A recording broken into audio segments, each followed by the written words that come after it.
देखिए, राबड़ी देवी का जो आवास खाली कराया जा रहा है, इसके पीछे कहीं न कहीं भाजपा की रणनीति है और डिप्टी सीएम विजय सिन्हा को आवास आवंटित करने की एक कवायद की जा रही है। इसीलिए राबड़ी आवास खाली कराया जा रहा है। क्योंकि विजय सिन्हा का मकान अलग है, वो चाहते हैं कि वो भी मुख्यमंत्री के आसपास ही रहें। तो एक तरफ सम्राट चौधरी, एक तरफ मुख्यमंत्री और दूसरी तरफ विजय सिन्हा, वह आवास विजय सिन्हा अपने नाम से चाहते हैं। इसलिए सारी कवायद की जा रही है और इसीलिए राबड़ी देवी का आवास खाली कराया जाए। बाकी न तो कोर्ट का कोई मामला है, न ही कोई और मामला है।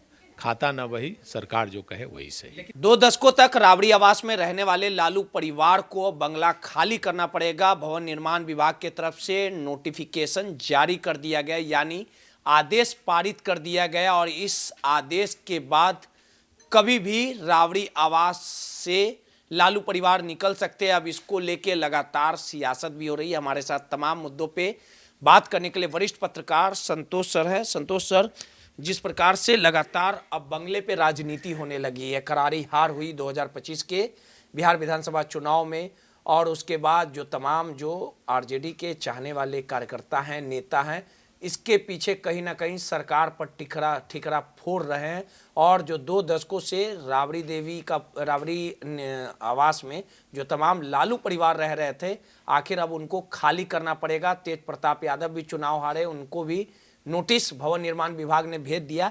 आखिर इसके पीछे अंदर का समीकरण क्या है और किस प्रकार से लोग कह रहे हैं कि तेजस्वी के एक भूल के कारण ये सब कुछ देखना पड़ रहा है लालू परिवार को? देखिए, एक बहुत पुरानी कहावत है, खाता न बही और राजा जो कहे वही सही।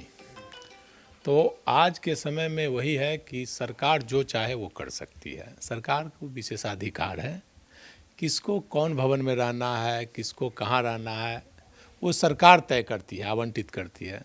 तो सरकार की इच्छा हुई कि राबड़ी देवी 20 वर्षों से इस मकान में अब दूसरा मकान आवंटित किया जाए।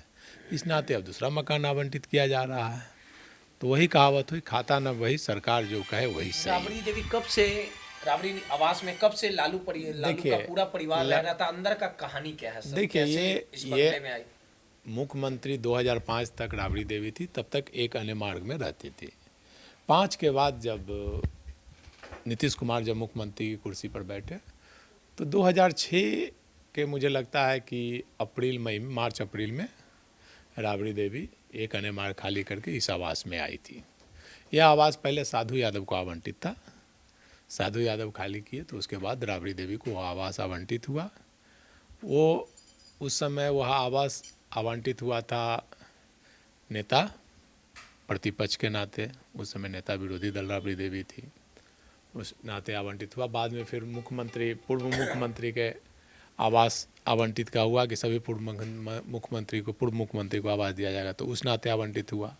फिर उसके बाद कोर्ट में मामला गया, सुप्रीम कोर्ट में मामला गया कि सभी पूर्व मुख्यमंत्री को इतना खर्च क्यों होगा।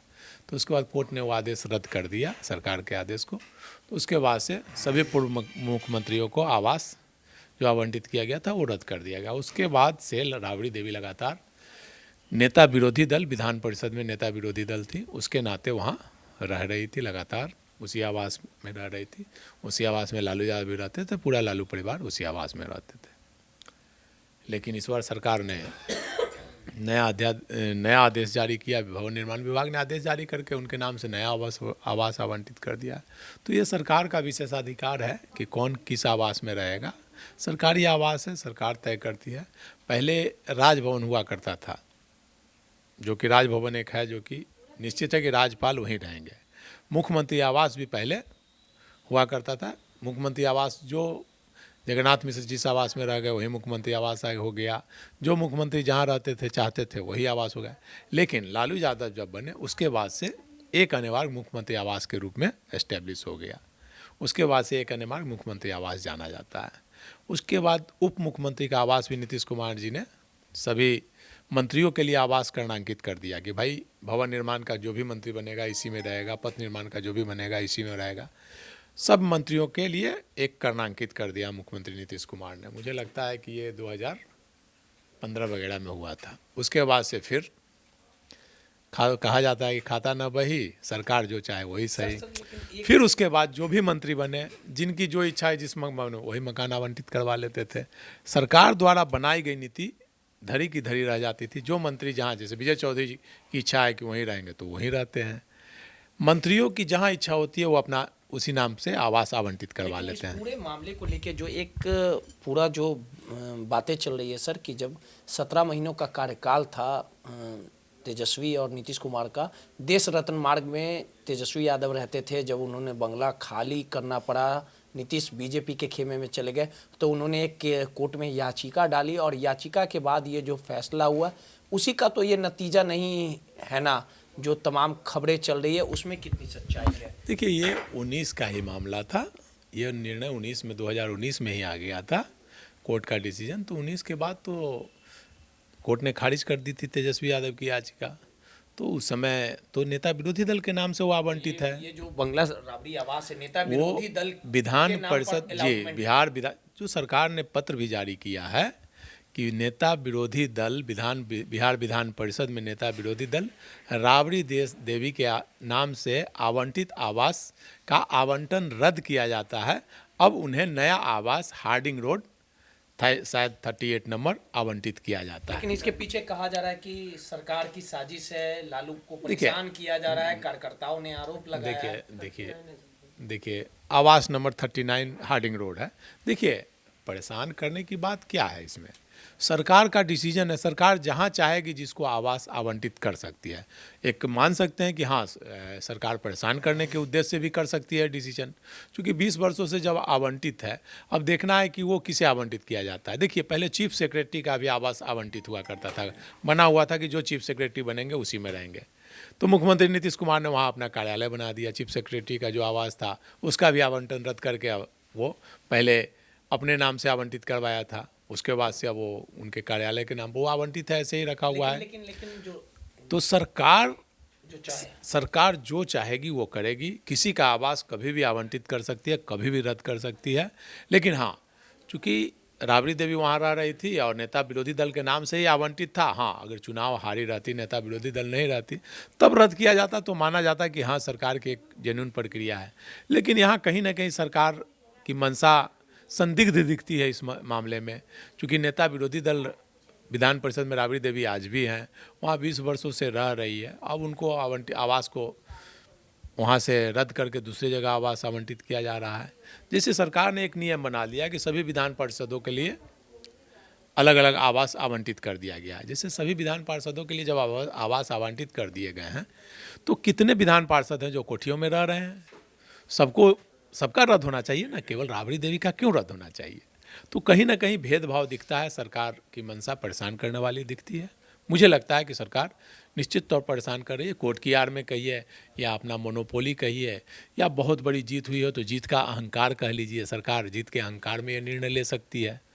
तो सरकार, भवन निर्माण मंत्री का ये डिसीजन है। भवन निर्माण मंत्री जो चाहे किसी का भी आवंटन। कई ऐसे भी लोग पद पे हैं जहां सदियों से रह रहे हैं। देखिए, बिना पद के भी लोग रह रहे हैं, आवास आवंटित है, दूसरे के नाम से आवंटित करके उसमें रह रहे हैं लोग। वशिष्ठ नारायण सिंह जी का ही ले लीजिए, जदयू के प्रदेश अध्यक्ष, वो आवास में रह रहे हैं, लेकिन वो आवास किसी एमएलसी के नाम पर है, किसी एमएलए के नाम पर, दूसरे के नाम पर आवंटित आवास में लोग रह रहे हैं।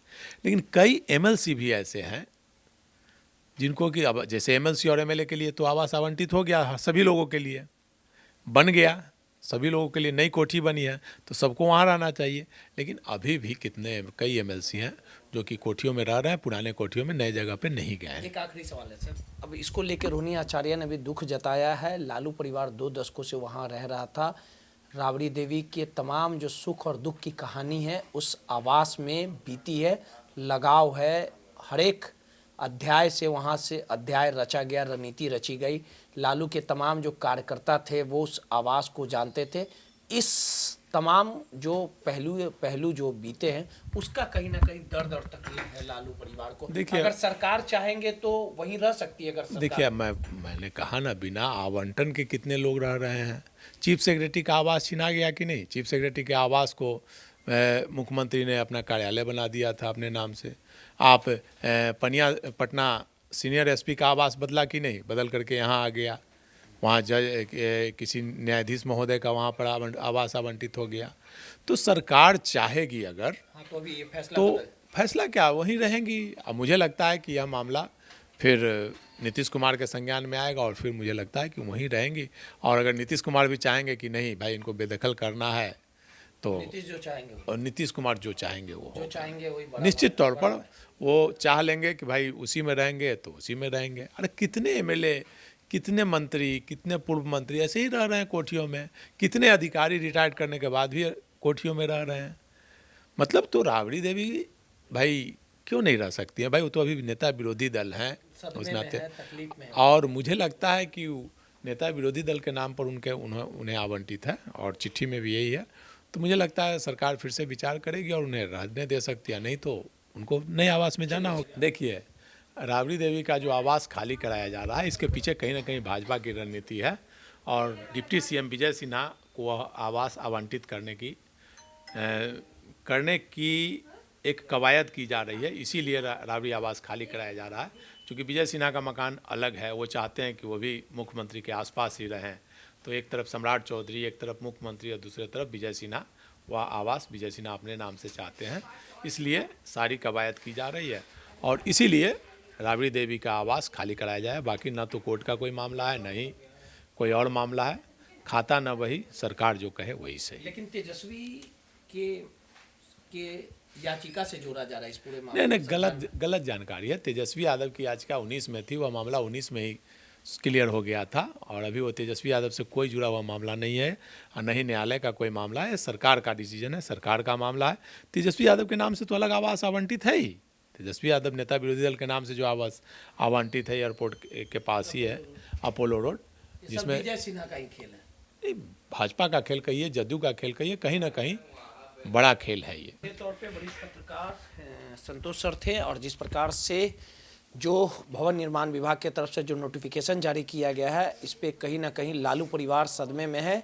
हार्डिंग रोड बंगला नंबर 39 में नया अलॉटमेंट हुआ है, यानी निर्गत किया गया है। अब देखने वाली बात होगी कि नीतीश कुमार के संज्ञान में आने के बाद क्या कुछ फैसला बदलता है या राबड़ी देवी को अपने पूरे परिवार के साथ नए बंगले में शिफ्ट होती है। यह सब कुछ देखना दिलचस्प होगा। सहयोगी अनिल के साथ रोहित, माईपीडीएस समाचार, पटना।